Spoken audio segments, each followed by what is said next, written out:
pushpa pushpa pushpa pushpa pushpa pushpa pushpa pushpa pushpa pushpa pushpa pushpa pushpa pushpa pushpa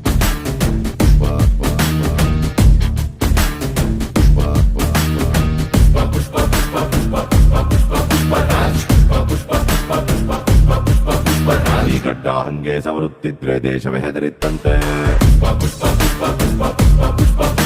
ನೀ ಭುಜವಾಗೆತ್ತಿ ನಡೆಯುತ್ತಿದ್ರೆ ಹುಲಿಯೇ ಬೆದರಿತ್ತಂತೆ